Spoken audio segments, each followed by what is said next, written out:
Mattingly here again, and today we have an excellent experiment for you. So let's start with the ingredients that you'll need.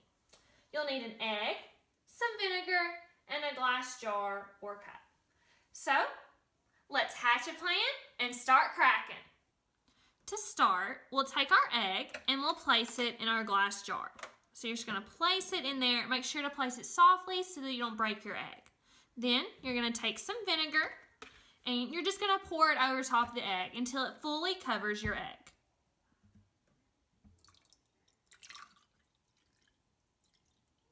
And there we go. So you'll notice that it's not doing anything right now, but it's going to take some time. So you'll leave it in there for about 3 or 4 days. Welcome back, everyone. It's been 4 days since we placed our egg in vinegar, and you might be shell-shocked to see what's happened. So, you can see all these white little bubbles, and then our egg no longer has a shell.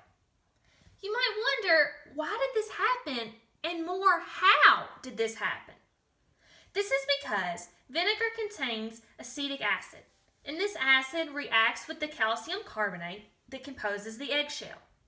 There's a chemical reaction that happens, and this chemical reaction releases carbon dioxide, which is all those little bubbles that you see around the egg. So that's what's released whenever the reaction happens that takes away the shell of our egg. That's pretty cool, huh? So be sure not to ignore these bubbles, as they're a very important product of our chemical reaction. So let's take this egg out of our jar now and compare it more with our original egg.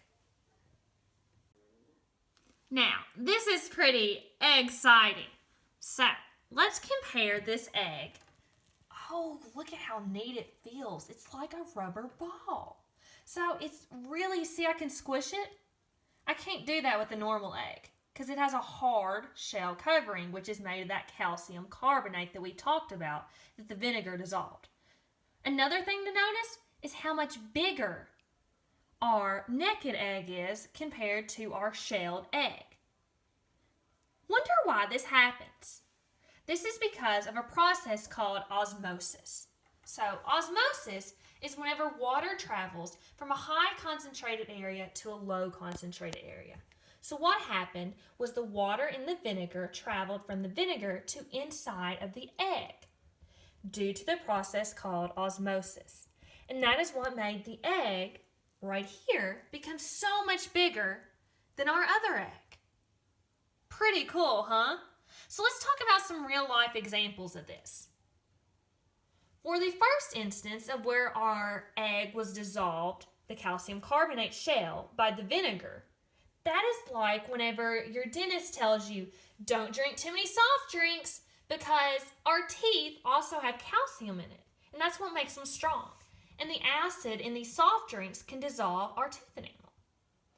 For our second example of osmosis, which is where this egg is so much bigger than this egg because of the water flowing from high concentration to low concentration, that's like whenever you've been swimming for a long time and your fingers get all crinkly because they've been in the water so long.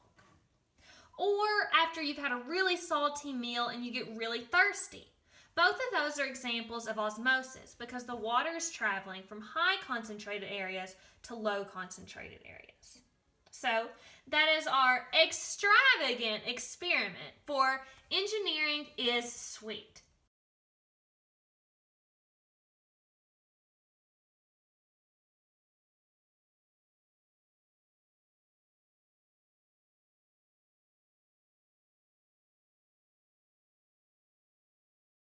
Another really cool thing that you can do with your egg is it'll bounce because the shell's off there. Ready?